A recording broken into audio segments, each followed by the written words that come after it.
नमस्कार, मी रुपाली आई अन्नपूर्ण किचन मध्ये आपलं सगळ्यांचं सहर्ष स्वागत करीत आहे. आज मी आपल्यासाठी एक स्पेशल रेसिपी घेऊन आलेली आहे. मी आज आपल्याला मूग डाळीचा हलवा करून दाखवणार आहे. इथं मी 1 वाटी मूग डाळ घेतलेली आहे, 1 वाटी साखर घेतलेली आहे, 1 वाटी तूप घेतलेलं आहे, थोडेसे मी बदाम खिसून घेतलेले आहेत आणि चवीसाठी म्हणून मी 1 चमचा वेलची पूड घेतलेली आहे. तर चला आता आपण कृतीकडे वळूया. आता इथं मी गॅसवर कढई तापाई ठेवलेली आहे आणि ह्याच्यामध्ये आता मी मूग डाळ जी आपण घेतली होती 1 वाटी ती मी धुवून घेतलेली आहे. आता ती आपण ह्याच्यामध्ये घालून थोडीशी भाजून घेणार आहोत. आपण त्यात काही घातलेलं नाहीये, फक्त मूग डाळ भाजून घेणार आहोत.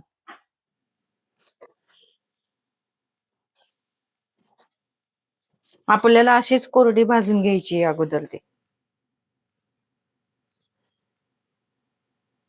खूप पण भाजायची नाही, थोडीशी ब्राऊन कलर येईपर्यंतच भाजून घ्यायची आहे. ओली असल्यामुळे ती थोडीशी चिकटते, पण तुम्ही धुवून सुकवून मग भाजली तरी देखील चालू शकतो. पण मला तुम्हाला लगेच दाखवायचं होतं, त्याच्यामुळे मग मी या पद्धतीने दाखवत आहे.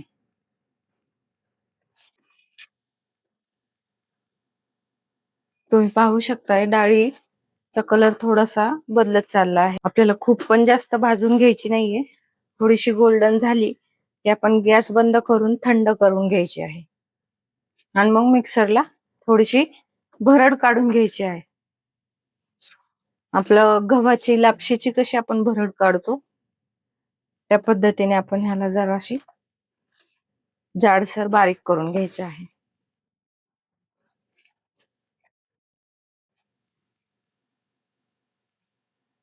आपल्याला एवढीच लालसर भाजायची आहे. आता मी गॅस बंद करत आहे आणि एका प्लेटमध्ये काढून शेणी याला थंड करून घेत आहे. आता मी या पद्धतीने तिला थोडस थंड करून घेते. एक 2-4 मिनिटं ठेवून आपण मिक्सरला बारीक करून घेणार आहोत. आता मी गार करून शेणी मूग डाळ मिक्सरला एवढी जाडसर बारीक करून घेतलेली आहे. थोडासा रवाच ठेवलेला आहे. आता आपण कृतीला सुरुवात करूया. आता मी कढई तापायला ठेवलेली आहे, त्याच्यात मी एक अर्धी वाटी तूप घालत आहे.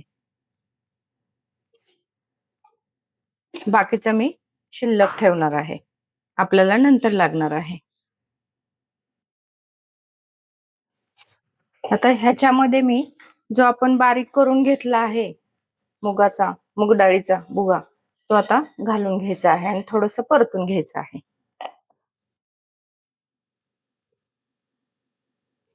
आणि आता आपण दुसऱ्या गॅसवर ज्या 1 वाटीने मी मूग डाळ घेतलेली आहे तेवढीच 1 वाटी मी पाणी गरम करायला ठेवत आहे.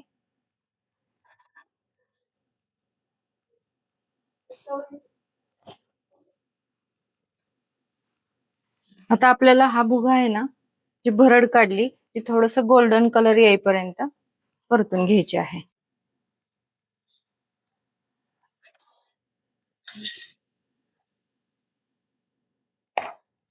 आता आपण अगोदर थोडीशी भाजून घेतली होती ना, त्याच्यामुळे आपलं आता हे लवकर भाजून होणार आहे.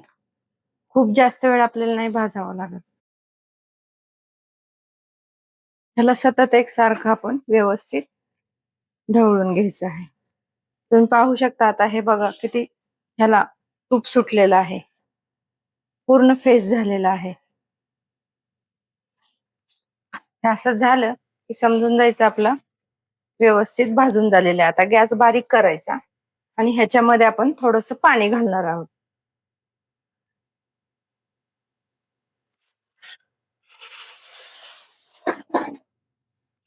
आपण जी 1 वाटी पाणी घेतलं होतं ना, त्यातलं देखील आपण निम्मच पाणी घातलेलं आहे.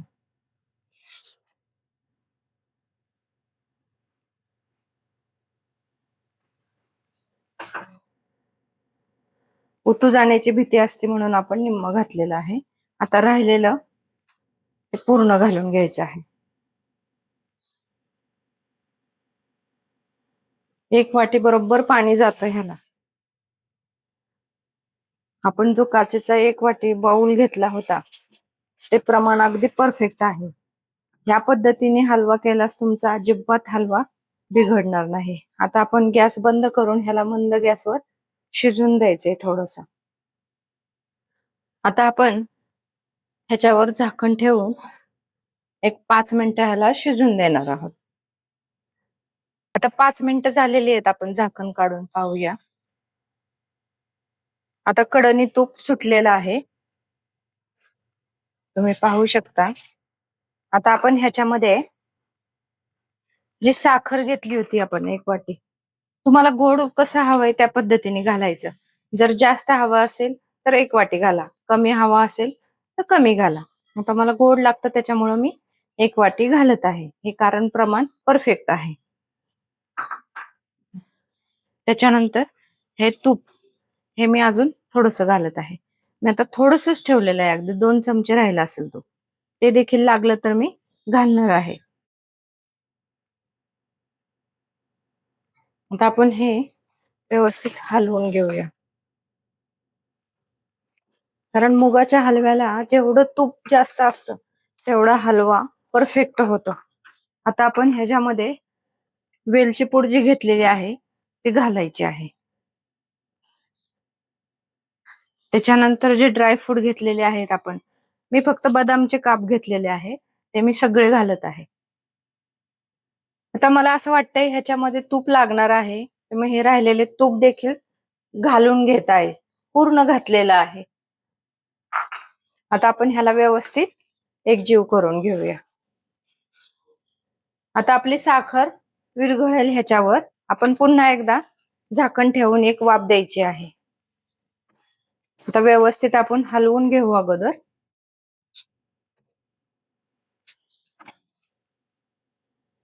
आता तूप बघा पूर्ण वेगळं झाले असं दिसत असेल तुम्हाला. आता हे अजून थोडस वाफेवर शिजलं ना की खूप छान दिसेल. आता मी पुन्हा झाकण ठेवत आहे.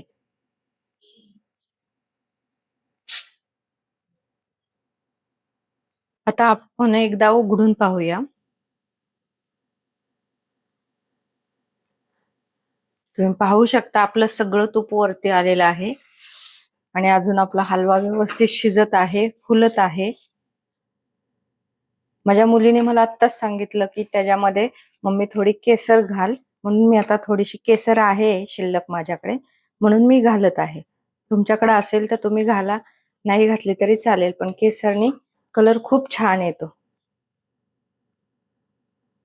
आणि तुम्हाला जर असं वाटलं ना की तुमची डाळ अजून शिजली नाहीये, कच्ची आहे, मग 1 वाटीपेक्षाही तुम्ही म्हणजे तुम्हाला वाटेल की 1च वाटी मी पाणी घातलं होतं, असं काही नाहीये. कारण प्रत्येक डाळींमध्ये देखील फरक असतो, त्याच्यामुळं कमी अधिक पाणी लागू शकतं. जर कच्चं वाटत असेल तर तुम्ही आणखीन थोडस त्याच्यामध्ये ऍड करू शकता. आता मी ह्याला अजून थोडस मंद गॅसवर शिजून देत आहे. झाकण ठेवत आहे परत. अजून एक 5 मिनिटांनी आपण पाहणार आहोत. चला आता आपण झाकण खोलून पाहूया एकदा. वाव, तुम्ही पाहू शकता किती छान कलर आलेला आहे. आपण हे पूर्ण प्रोसेस मंद गॅसवरच केलेली आहे. जसं जसं तूप त्याच्या वरती येते तसं तसं तो फुलतोय, शिजतोय. अजून थोडासा घट्ट व्हावा असं मला वाटतंय, म्हणून मी अजून एकदा एक 2-3 मिनिटं ठेवत आहे.